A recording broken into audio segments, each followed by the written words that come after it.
Good afternoon. I would like to take this opportunity to welcome all of you all to this session. And in particular, I would also like to welcome those joining over the web. So the focus of this session is to walk you through the journey that PSE&G and TCS took together to transform customer care operations. My name is Hasit Kaji. I head the Energy and Utilities Business Unit at TCS. And I'm joined by Manoj Chouthai, who is the CIO at PSE&G. With this, I hand it over to Manoj to walk us through the beginning of the journey. Just to give you a little background about what public service is. So we are a fully integrated utility based in New Jersey. We run generation, around 16,000 megawatts of generation, which is diversified generation. We have coal, we have gas, and we have nuclear power generation capacity. We also have a utility transmission and distribution operations. In terms of the utility, we have around 2.1 million electric customers and around 1.7 million gas customers. We are predominantly in New Jersey as part of the utility and roughly 2,600 square miles of territory. Last but not least, for the last 4 out of the last 6 years, we've won the award for the most reliable utility. That's the background for what public service is all about. A few years ago, in 2007 to be precise, we started to embark on a new project to transform our customer operations platform.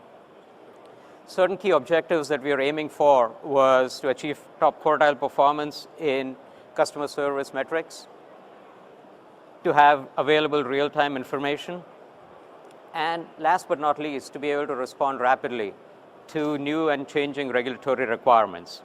At that time, we had a 37-year-old legacy mainframe system, and we are finding it difficult to make changes or modifications to that system. We are finding it difficult to attract the talent to be able to manage and maintain that aging system. So those were some of the key drivers for us embarking on this path to move forward with a new SAP-based system. The last 2 bullets are primarily on the IT side in terms of reducing the cost for supporting and maintaining that customer system. And we wanted to increase the reliability and stability of that platform. Bottom line, we are hoping to transform the whole customer service experience as part of this replatforming exercise.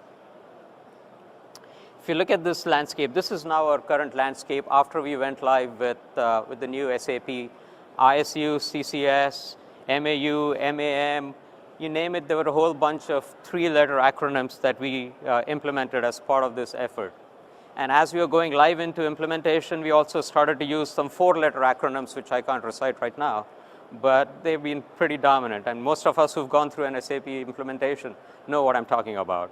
So it was hectic, it was challenging, but now 25 months later, it's up and running. So what we are going to be talking to you about is that journey for stabilization once we implemented the platform.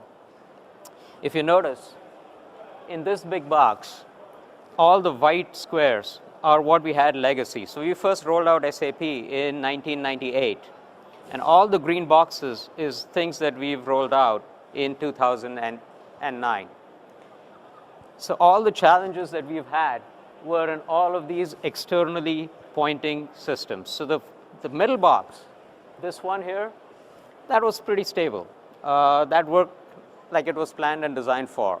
The challenges we had was with all the integration associated with all those arrows around that middle box. And to that end, we had to do something different.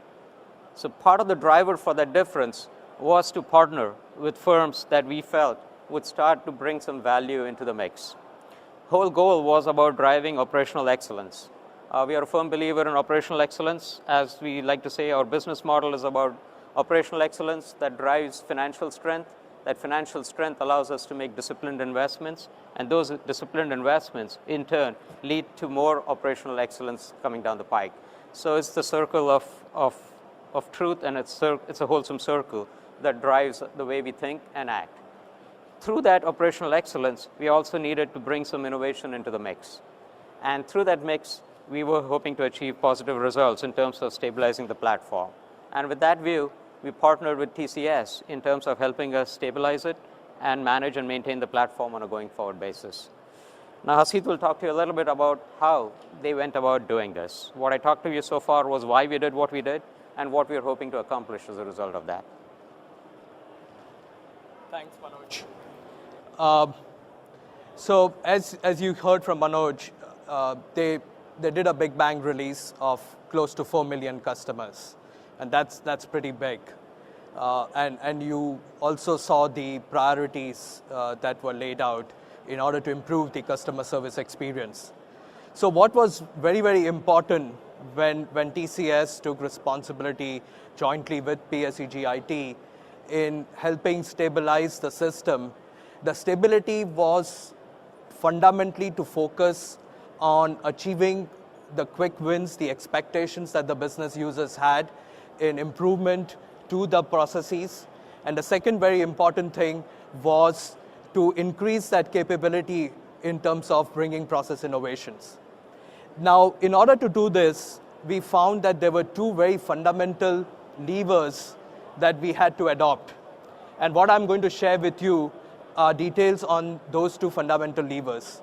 The first lever is how do we do in a sustained way the continuous innovation, the continuous improvements. And the second is what's the governance model that is needed in order to achieve both operational excellence as well as innovation. So I'm going to be focusing on those two aspects, and then we will see what kind of results were achieved with those process focus. So the first is in terms of continuous process framework. I think what we fundamentally focused on, if you look here, these are the green boxes are the key enablers. Okay, I think the process knowledge is extremely critical when you're dealing with an SAP IS utilities system. You need to understand the business extremely well, and that was very, very key to bring the process understanding besides the core SAP utilities understanding. The other important aspect was to work together as a joint team, and with PSE&G Business, with PSE&G IT and TCS, working as a single team was extremely critical.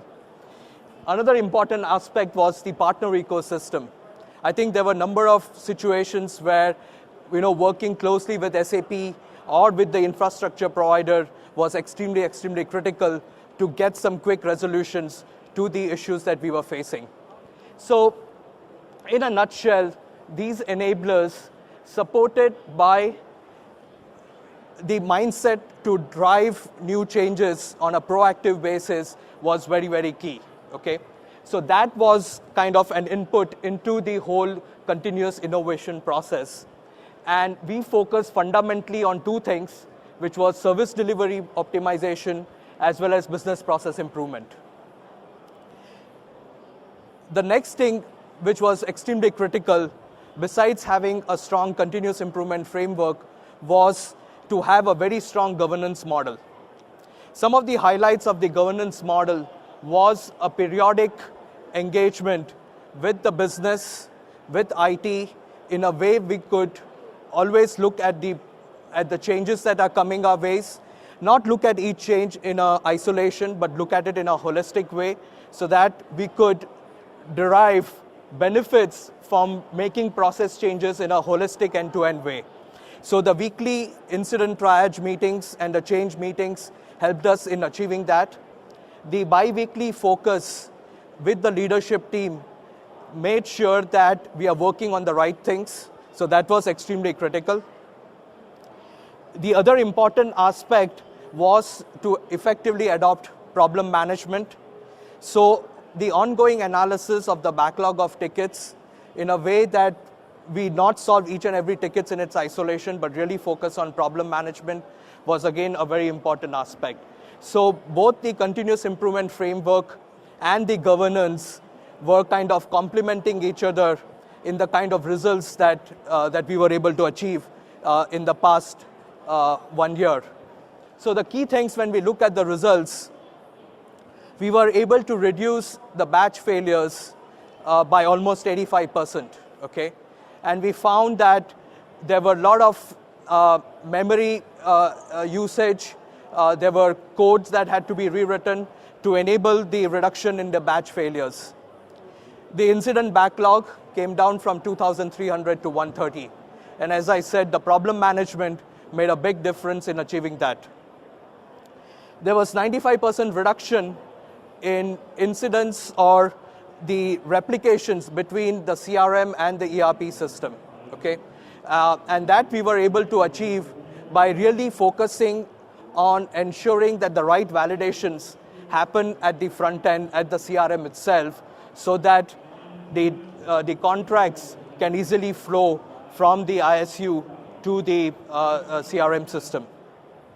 And finally, we did number of tunings to really focus on the system performance, and that significantly benefited the business at the speed at which they could complete some of the processes.